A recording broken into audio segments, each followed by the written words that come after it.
With or without Meredith, the long-running primetime drama's vital stats are excellent.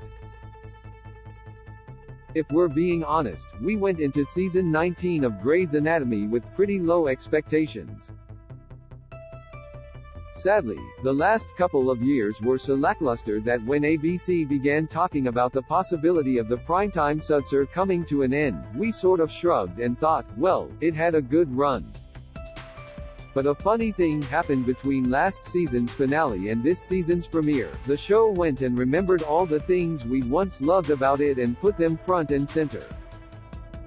A whole new group of interns, including Derek's secret nephew, gave us flashbacks to the glory days of George, Izzy, Christina, Alex and, of course, Meredith. Owen and Teddy's bummer of a storyline became comic fodder as the Bickersons made life hellish for everyone around them. In short, the show went and got its groove back. Yes, we've been warned that Ellen Pompeo's reduced work schedule will mean far less Meredith this season, but who cares? While the show may originally have used Mur as our entry into this world, it long ago became an ensemble piece.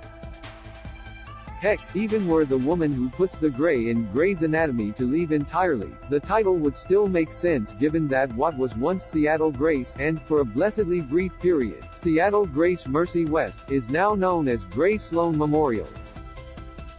More, will Joe and Link finally find love this season? With the show in better shape than it has been in years, we're already looking forward to the future and wondering what it might hold.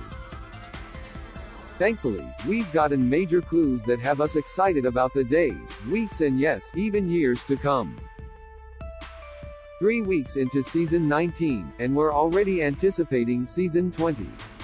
Take, for example, the slew of returns on the horizon.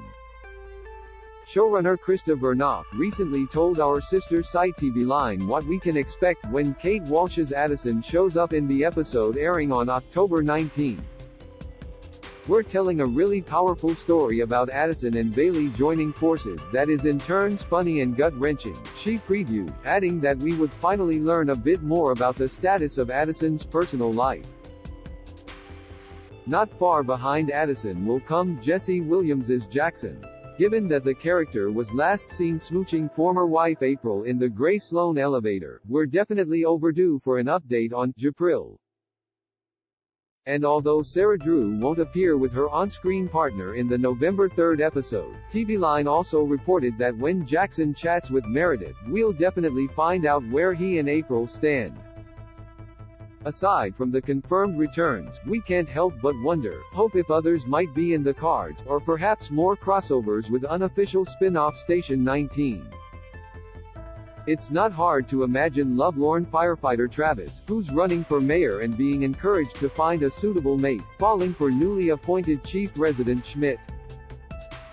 And with Ben fearing that his dangerous current career could result in him being harmed or even killed, might he opt for a return to the relatively safe environs of Grey Sloan? If nothing else, this would give us much more Ben-Bailey time, assuming she eventually returns to the hospital as well, and that's always a good thing. And lest we forget, we've got all those new interns, each with stories to tell, secrets to keep and challenges to face. In other words, they're the future of this show, and they're a bit part of what has us excited for what's to come. Check out these pics of your favorite Grey's Anatomy stars and their real-life partners.